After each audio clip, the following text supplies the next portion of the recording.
sabitan ng paa rito. So walang pakinabang to. Kaya bibili na tayo ng bago. Damn. Pangas ng uniforms mo ah. Para kang PA ng artista. PA niya. Yes, ito na yung ano mo, schedules mo. Uy! Namiss ko to eh oh. Matagal na itong inagagamit eh oh. Ooh. Dahil syempre nakakalakad na tayo eh. Pwede na tayo ng mababang kotse. You good? Wow! Oh. Yeah!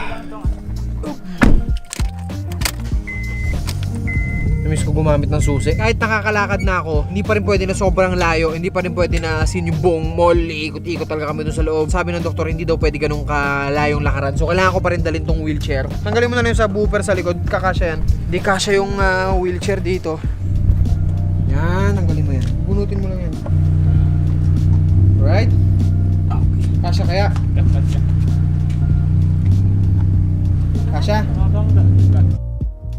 Okay. Patong mo yung ano mo, mga bag mo sa taas. Pasok? Okay. Hi! Kaya yan. Pag ito naubusan ng gasolina, 1 bar na lang oh. Hindi kasi ito napapagasolina dahil hindi naman natin ginagamit. Tulak ka talaga. Doon ka magpa-practice na makapaglakad. Iba pa rin yung parang may kotse ka lang, parang dalawa lang. tayo. Pang city lang, di ba? Huwag na natin ibenta. Pwede naman. Ito na lang siya sa bahay. Kaso pag nandun na siya sa bahay, dumating yung surpresa natin. Wala tayong parking. Magkano na papagas natin? 500 lang? 1,000? 1,000. Ang yaman Ang yabang! Tapos wala pala tayong pang gasolina! Kuya, 1,000 lang kuya. Diesel. Uy, hindi kasi. Joke lang. Salamat kuya, bye-bye! Sir, good afternoon, sir. Afternoon. Maaari pa natin buksan ang trunk for Ay, security check. Ay, tanga. Nabuksan ko yung ano ng gasolina. Dapat na gloves tayo para kahit mapahawak tayo sa mga kung ano-ano, okay lang. Bago tayo hawak ulit ng cellphone or ng kahit ano ulit na gamit natin, pubarin na natin yan. Bago tayo hawak sa mukha, sa buhok, sa mask, hindi po pwedeng ihawak kung saan-saan yan. Pag naihawak mo na sa bagay na hindi na natin sakop at hindi na natin pagmamayari. Ibig sabihin, hindi na tayo sigurado kung ligtas pa ba yan. Yan, face shield. Ay, new normal oh. Para tayong mga welder nito. But, it is what it is. Kailangan natin sumunod. Ito yung bagong ngayon, bagong buhay. Ito yung bagong mundo. Tsaka pag-iingat na rin at the same time. Mag-wheelchair ako pa rin dahil pag masyadong mahaba ang lakaran ay kabilin-bilin na ng doktor na pwede ako maglakad pero hindi naman ganun kalayo, hindi yung todo-todo na parang kung ano yung dati. Pero at least ang importante nakakapaglakad na ako. Right? Pasok kami sa loob. Ooh! Ganda mo naman.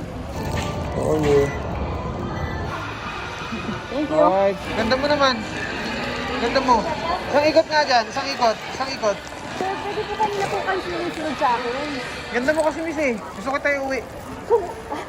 Nag-save ganyan. Sale ka ba? Sino ba kasama mo? Doon ang hilong? Pilay yun, pilay! Habang sila, problemado sa dami ng tao. Ako tamang upo lang, may tagatulak ko, di ba? Hindi yan, nahihirapan ka. Kasi nakaupo ka lang, inaantay mo makarating ka sa paroroonan mo. Sabi ko naman, talon-talon ka muna dyan. Talon-talon Diyos, nakakalakad naman ako. Pag naglakad kasi ako, baka mamaya sabihin nila, nakakalakad naman, tapos mag-wheelchair, nakakalakad. Tama nga naman, dapat din natin iniisip ang sasabihin ng iba. Okay, so dapat gawin natin kung ano yung tama at ano yung gusto natin gawin. Lakad muna tayo. Okay. Bali, yung purpose talaga niyan. Service ko lang yan. Pag nangalay ako, may ganun lang. Ako mag-upo. Yung pala ang gusto mo, ha? Think positive lang tayo. Tignan natin yung bright side ng sitwasyon natin ngayon. Ayan, Islander. Kaharap kami ng sinyelas ngayon na mataas para mag-match dito sa boots ko. Kailangan ko na makapal na sinyelas para mag-match siya sa boots. Miss, ganda mo naman. Dito ka naman, sir. Nakakabasiti po kayo. Hindi. Sunod sa akin. Hindi gusto mo mas kita uwi. Ganda mo eh. Tigsi pa ng suot mo, oh. Oh? Yun oh, makapal na sinyelas. Nakakapaglakad kayo, sir. Nakakahiya kayo. Ako nagsabi hindi ako nakakapaglakad. Gusto ko lang talaga na may service ako. Tsaka priority ako sa mga lane. Huwag ka na mamili sa mga brand, di ba? Importante yung comfy. Gusto ko yung nakakaubos ng ipon. Kailangan din tinitignan namin na sinyelas. Kasi yung sinyelas ko dati pa nung maliit pa ako. Hindi pala ako kalaki. Oh, ito. Manipis pa rin yun. Kuya, anong pinakamakapal na sinyelas dito? Islander. Ito pala ito kulay. Okay, sir, no? Yung walang black? Try natin. Oo, ko ba? Hindi po ako susubong kayo doon. Ang hilo. Samahan ko lang. Maliit? Hindi ko siya. Wow! Sumasakit yung paa ko. Buti na lang talaga, hindi ako naglakad. Ngayon pa lang, medyo sumasakit na siya. Kasi lang naman paa kailangan eh. Wala magabili na isa. Wala nagabili. Ako pa lang, umpisa pa lang. Ha? Thank you kuya. Salamat po kuya. Salamat po. Thank you po. Okay, palit na ng tagatulak. Palabas na kami. Kala ko sa paan yun. Woohoo! Pauwi na kami. Woohoo!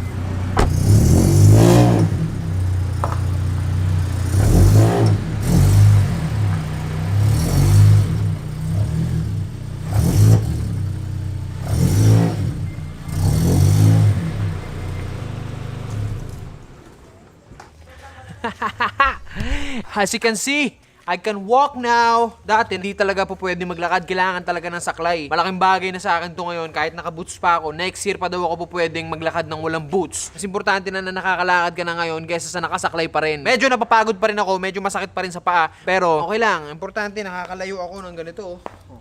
Pwede ako mag-breakdance. Yes, I'm able to walk now. I know you can too, right? Yung mga nakapanood ng huling video ko bago pa itong pinaka-latest na video na nakita nyo na wala akong saklay, nasa description na sinabi ko doon na I shot that in 2019. So talagang nakakalakad pa ako noon malamang. Itong pinaka-latest na video ko, ito yung Istorbo. Ito yung talaga, hindi na ako makapokus. Ito na, dumating na yung araw na pwede ko nang hindi gamitin talaga to. Pero pag nandito ako sa bahay, pag hindi ko suot yung boots ko, which is ito, kailangan ko pa rin gamitin ito dahil hindi ko pa rin pwedeng iapak yung paa ko ng walang gamit na boots. Kakailanganin ko pa rin to. Pero pag nasa labas, hindi ko na siya kailangan. Pwede na ako maligo ng dagat, pwede na ako maligo ng ilog. Malaking bagay na para sa akin yun. Okay na ako doon. Kaysa naman, di ba, ito yung magiging paa mo. Pwede ka dumulas anytime. Yeah, kung nag-boots ako nung motocross day na yun, eh di sana hindi ako naka-boots ngayon. Ngayon, pati sa bahay, kailangan ko mag-boots. But it's all good in the hood, man. It's part of life. You know how it is. Kung hindi ka makaharap ng motocross, hindi mo kailangan ng boots. Dahil sa kakulitan mo, forever ka ngayon may boots. Forever may boots, grabe ka Hindi, bakit? Remembrance yan, forever ka may boots. Oo, pero hindi ko susuotin forever. Grabe ka naman Hindi nga, magsalita. hindi naman sabi ko sa usot mo. Hindi. O bakit? Sige, kanino yan? Pag natapos mo na yung gamitin. Sa akin pa rin nga, Oo, pero hindi ko sa'yo pa rin. nasuot. Sabi mo, forever ka may boots eh. May boots. Oo nga, eh, di pwede ko Pag naman nawala na ibenta yan sa'yo, eh. di wala ng boots. Oo, So, yun bibenta nga, bakit sabi mo forever? Hindi mo na yan, hindi mo yan tatago. Hindi, pwede namang ibenta to kasi mga ganitong alaala. Magandang sa alaala na lang, pero okay na hindi mo na kailangan makita Bakit? pa. Itong laala, may mga bagay na alaala na dapat mo rin balik-balikan. Lalo na kung ito ay yung bibigay sa iyo ng kaalaman o realization, self-realization. Papaalala sa'yo na mahalaga ang buhay na Madumi ako, hindi pa ako naliligo. Galing Madumi tayo ka sa talaga. mall. Sakit mo naman magsalita. May mga alaala talaga na hindi mo na pwedeng balikan. May mga alaala naman na pwede mo rin balik-balikan. Yung mga pangit na alaala, pwede mo naman kalimutan at huwag mo nang balikan pa. ang alaala hindi na dapat kailangang balikan.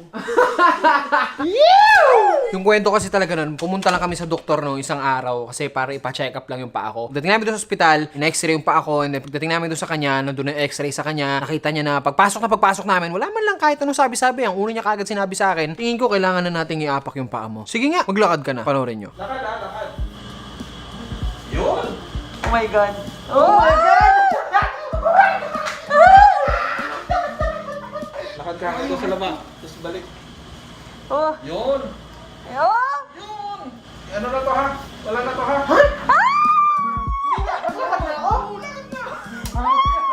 Ano ka? Huwag mo na papagamitin.